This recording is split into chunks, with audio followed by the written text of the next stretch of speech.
Hello everyone, this is Protiksha again. So you guys liked the video on PCOS, there were a lot of views. So I thought of explaining the pathophysiology of polycystic ovarian syndrome in details in this video. Now, as I had talked to you guys about that PCOS is a syndrome and not a disease, because it is a cluster of various symptoms that coexist in this particular syndrome, which actually differentiates it from a disease. So, since this particular disease is a syndrome, the pathophysiology is also multifactorial or based on different pillars, as you can say, because it has got a multifactorial etiology. So definitely the pathophysiology is multifactorial.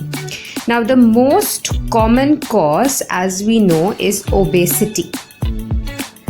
So I had told you in the previous video also that why obesity causes PCOS, but here you can see what happens is, what I'm drawing is an adipose tissue. So in this adipose tissue, what happens is the excess of androgen is getting converted to estrogen. Now this estrogen that is being generated is E2 estrogen. In normal person, it is E1 estrogen which is more, but here in PCOS individuals, E2 estrogen is more.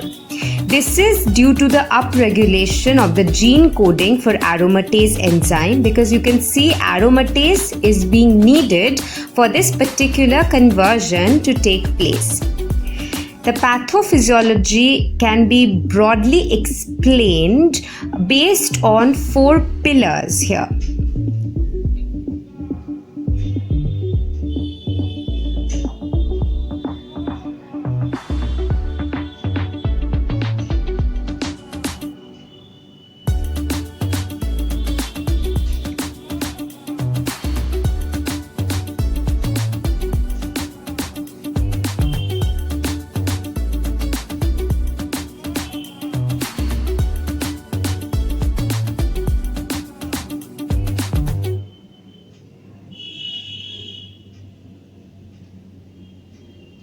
The first pillar is defect in hypothalamic pituitary axis.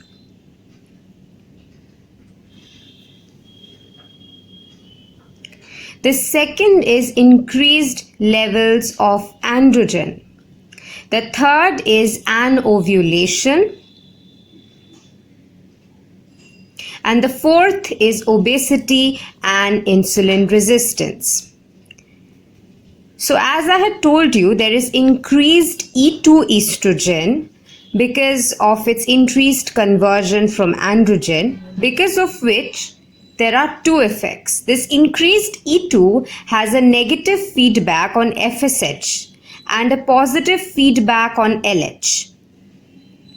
FSH is follicle stimulating hormone. So, since there is negative feedback on follicle stimulating hormone, it would lead to anovulation because the follicles would not get stimulated enough. Since it has a positive effect on LH, the first thing that is going to happen is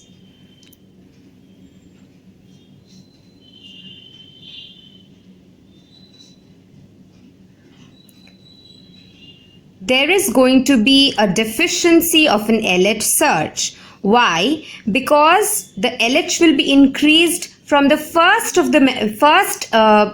day of menstrual cycle, so there will not be a sudden surge, and this would further lead to anovulation. Also, we know LH is responsible for maintaining corpus luteum, and corpus luteum is responsible for production of progesterone, so no corpus luteum. So, no corpus luteum means decreased level of progesterone, which further leads to secondary amenorrhea. Also, as a result of positive feedback on LH, there is hypertrophy of the theca cells. This hypertrophy of the theca cells further produces increased level of androgen. So, there's a cycle going on. And this hypothalamo-pituitary axis defect further leads to ovulation, which leads to infertility, which is a very dreaded complication in these patients.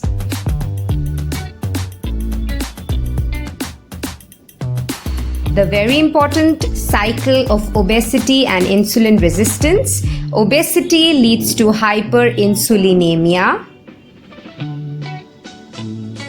And since we know insulin is an anabolic hormone, it would further lead to more obesity. And again, obesity will lead to insulin resistance and hyperinsulinemia.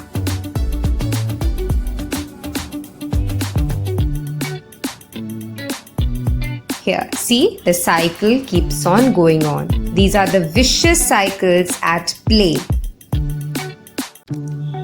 So I hope the pathophysiology is clear. We did an elaborate video on the clinical features, the signs, symptoms, investigations, and the treatment of PCOS in a different video. And in case you haven't watched that, I'll leave the link in the description box below. Please do go and watch it. Please do share this video. And thank you so much for watching. Do subscribe to this channel. And until next time, goodbye.